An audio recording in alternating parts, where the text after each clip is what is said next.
So thank you for joining another episode of the Financial Literacy Network podcast. I'm Bob Stammers, and I lead the FLN, which is made up of CFA charter holders that have a significant experience in designing, implementing, and managing financial literacy and investor education programs. The group was organized to provide advice, resources, and support to CFA societies around the world interested in financial literacy and investor education, and in supporting like-minded organizations looking for additional resources to help manage their own programs. Today's guest is Will Krause, CFA, a board member of FLN, and a board member of CFA Society Boston. Well, thanks for joining us today. Thanks for having me, Bob. Appreciate the opportunity to talk to you. So, to give you some background, Will is a portfolio manager in Northern Trust's wealth management practice. Over his career, he has held numerous financial advisory roles, advising both private wealth and nonprofit clientele. He also sits on the board of directors of CFA Society Boston.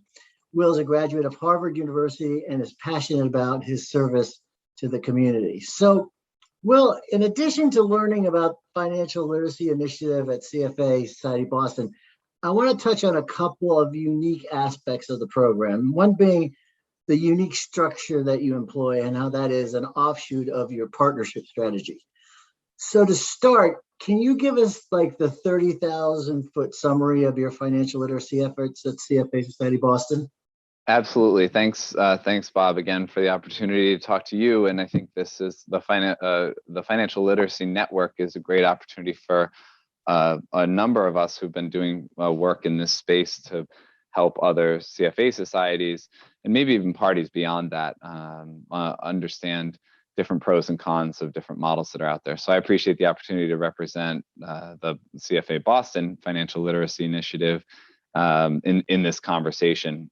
To your question, our initiative was founded in 2014 by then board chair Alice Avanian, and I've been a volunteer since then and a co-leader of the initiative since 2016. So I've been involved for a while myself. We have around 180, 190 volunteers who partner with local organizations, currently around 19 of them, in order to deliver modules kind of selected by the organizations that fit what they're looking to, the wisdom that they're looking to impart on whoever their client is, whether it's employees, it could be the end client of the nonprofit organizations, students, kind of late high school is where we focus, and some college engagements, all the way up to retirees. So we have a fairly broad audience, and frankly, freely share our presentations on our website, cfaboston.org. You can navigate through and see the presentation options that we've got and download the PDFs and kind of use them in your own context. So really, we felt that our volunteers were looking for a way to put their financial knowledge to good use, and recognize that as a non-corporate entity with a number of CFA charter holders, the CFA Boston has around 5,000 members. So we recognized that we had the capacity to make a difference in our community by reaching out to local partners in order to engage and teach their audiences some basic financial concepts from planning all the way through investing.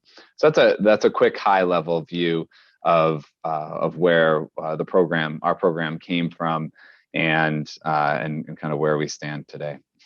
You touched on your partnership model, which really could be described as kind of a hub and spoke structure. So can you explain this hub and spoke structure partnership model and why you decided to employ it? Yeah, thanks. It's a good question. And I think what we found is that there's a lot of material out there that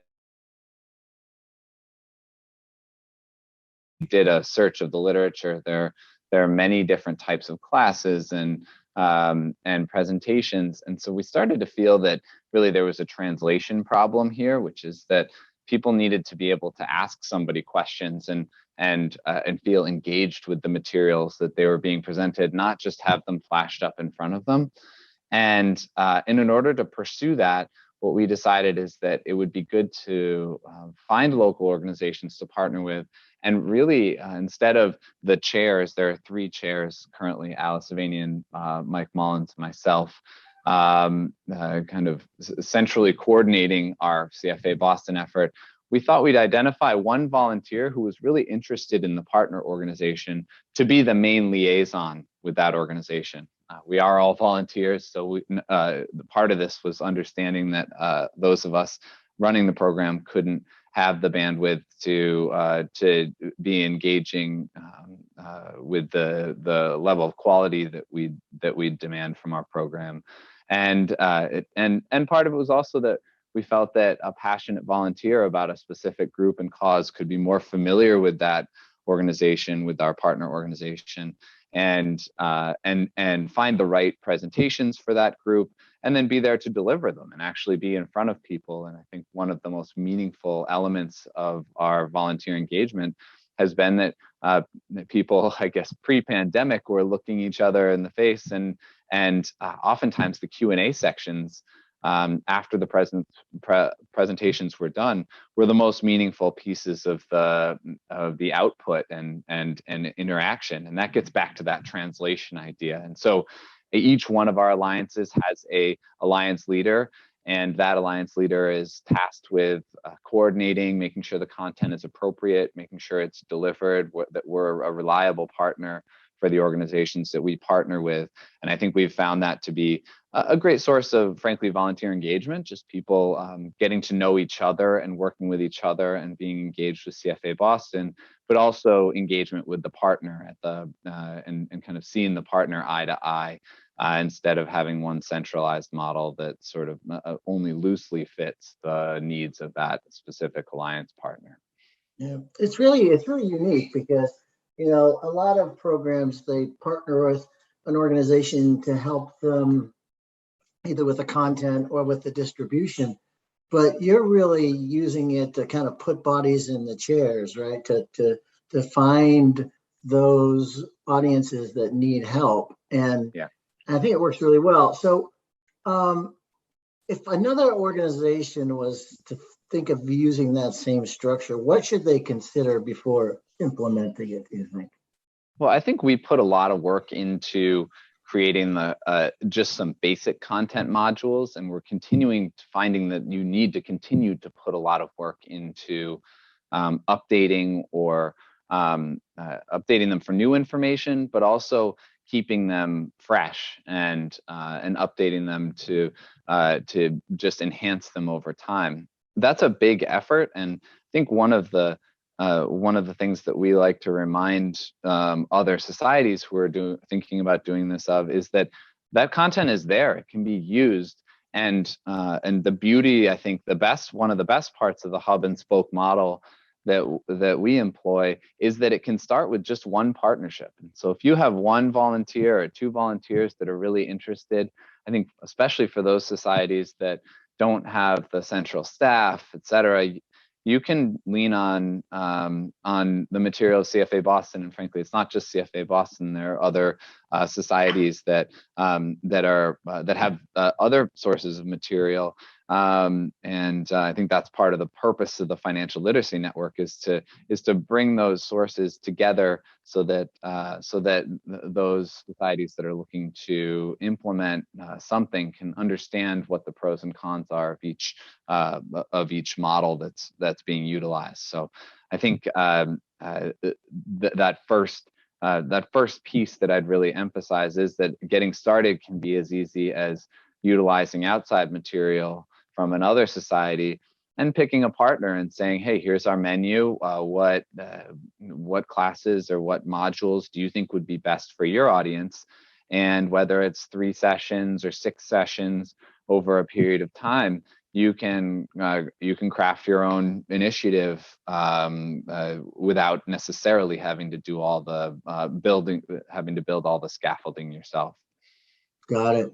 So on a more, on a broader note, you've been doing this for a long time. So what do you think you've learned about creating and managing a financial literacy program at CFA Boston that you think other societies should understand before either creating or modifying their own? Yeah, I think we've been really intentional about and increasingly intentional about partners and what partners we select, and what partners we want to work with. We actually developed a matrix to try to visually get an idea of which partnerships would be best to focus on.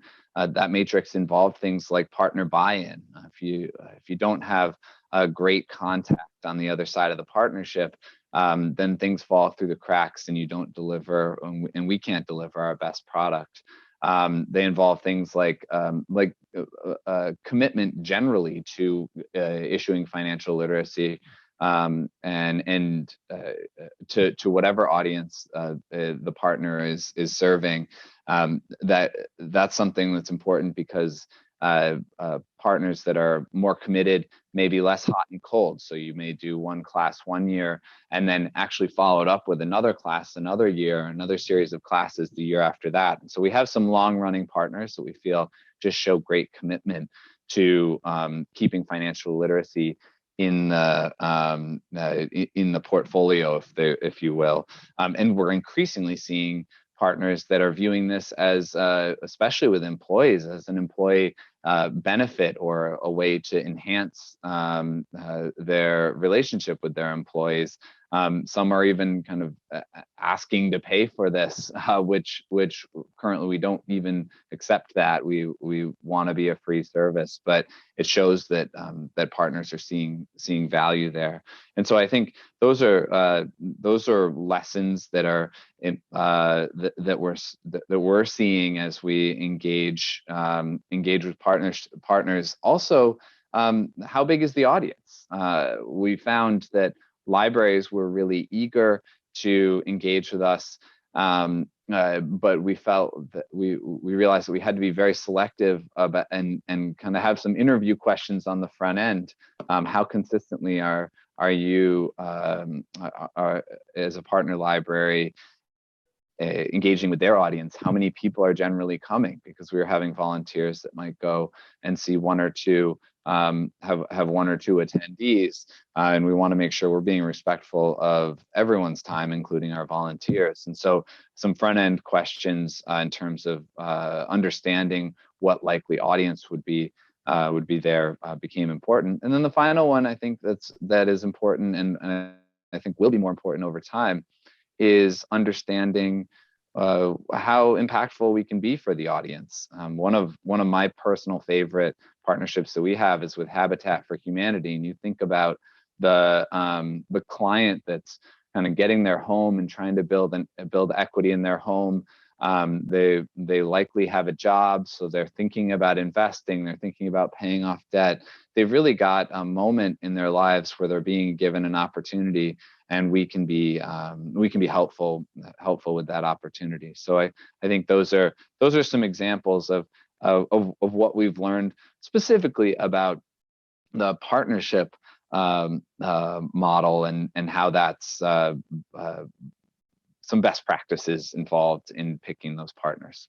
Great. So we're almost out of time, but I want to ask you one last question. So what do you think is the likely future for the program at CFA Boston? Well, I think that as we want to continue to scale, I mentioned focusing on partnerships that we really think are important, and frankly, we've also CFA Boston itself, as we focus on diversity, equity, and inclusion, we think that there's a real dovetail with financial literacy, where we have the opportunity to reach out to members of our community in Boston that may not know what the CFA charter is, or just maybe a more diverse base that we can illustrate the benefits of the CFA charter to. So I think there are dovetails that we're finding there that I hope we can capitalize on more. But really, the Financial Literacy Network is emblematic of the fact that we also understand that there are other practices that other CFA societies are using. And I think you'll see them, you'll hear about those on the other podcasts here that are really great avenues, different than what we've pursued, but have their own strengths. And I think that we'll continue to try to integrate some of the lessons from other CFA societies as we build and grow ours. So I think the Financial Literacy Network ideally has a really central role to play in creating a little bit more of critical mass among CFA societies. And we have a unique opportunity here because we are a global community, and have strength in numbers. And there's a lot of organic interest in this subject, and it's a subject that really requires attention. It's abundantly clear that there's a financial literacy knowledge gap out there, and we think we have a role to play in closing it. Yeah, great point, because that is the objective, is to try to figure out the best of what can be done and to incorporate that among all the different societies. So, well, unfortunately, that's all the time that we have for this episode. Well, thank you so much for joining us and giving us some insights into your financial literacy program at the Society. Thank you, Bob, and thanks for your leadership of this group. We all really appreciate it. Oh, thanks a lot. I appreciate that. For you that are listening, there are several ways to get involved with the FLN and to get information about programs and best practices in creating and managing them. We have a LinkedIn group. We also have a website, which is the address is the financialliteracynetwork.org. And of course, there's the Financial Literacy Network podcast that you're already listening to. So thank you so much for joining us. Thank you.